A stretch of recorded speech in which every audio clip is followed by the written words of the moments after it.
இந்த மாவட்டத்தில் தான் கடந்த ஆண்டு வந்து மிகப்பெரிய ஒரு வெள்ளம் வந்து வரலாறு காணாத வெள்ளம் வந்தது. காயல்பட்டினத்தில் வந்து ஒரே நாளில் 925 மில்லிமீட்டர் மழை பெஞ்சது, கடுமையான வெள்ளம். அப்பயும் நானும் வந்து பார்த்தேன், வெள்ளத்தை பார்த்தேன். அப்போ கோரிக்கை வைத்தோம். உடனடியாக மத்திய அரசு வந்து முதல் கட்டமாக 2000 கோடி கொடுக்கணும், அதன் பிறகு கிட்டத்தட்ட 13,000 கோடி கொடுக்கணும்லாம் எங்களுடைய கோரிக்கை வைத்தோம். இன்னைக்கும் நாங்கள் அது நியாயமான கோரிக்கை தான் வச்சிருந்து தமிழக அரசும் கேட்டுச்சு. மத்திய அரசு அந்த காலகட்டத்தில் வந்து நாங்கள் வந்து 900 கோடி கொடுத்துருக்குறோம், அது 450 கோடி அது வந்து டிசாஸ்டர் ப்ரிப்பேர்னஸ் கொடுத்துருக்கு. ஆண்டுதோறும் கொடுக்குற பணத்தை தான் கொடுத்துருக்குறாங்க. அது இன்னும் கொஞ்சம் கொடுக்கணும்னு நாங்கள் கோரிக்கை வச்சிருக்கோம்.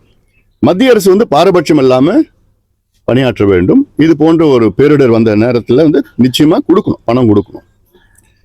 ஆனால் அதே வேளையில் எல்லாமே மத்திய அரசு கொடுக்கணும்னு எதிர்பார்க்க கூடாது. மாநில அரசு, தமிழ்நாடு அரசு வந்து இந்த ஆண்டு 4 லட்சம் கோடி ரூபாய்க்கு பட்ஜெட்டை போட்டிருக்காங்க. 4,12,000 கோடி ரூபாய்க்கு பட்ஜெட்டை போடுற தமிழக அரசு அதுல ஒரு 2,000 கோடி ஒதுக்க முடியாதா? பேரிடருக்கு முன்னெச்சரிக்கை நடவடிக்கை எடுக்க முடியாதா? அப்ப எதுக்கு நீங்க பட்ஜெட்டை போடுறீங்க? நீங்களும் உங்க பட்ஜெட்ல ஒரு ஒதுக்கீடு செய்யணும். காலநிலை மாற்றம், பருவநிலை மாற்றம்னு அது எல்லாருக்கும் தெரிஞ்சதுதான். இப்போ இது நடந்துட்டு இருக்கு, இன்னும் மோசமா வரப்போகுது. அப்ப அடுத்த கட்டம் நிச்சயமா இதோட பெரிய வெள்ளம் வரும், இதோட பெரிய வறட்சி வரப்போகுது, குடிநீர் பிரச்சனை வரப்போகுது, எல்லாமே இருக்கு.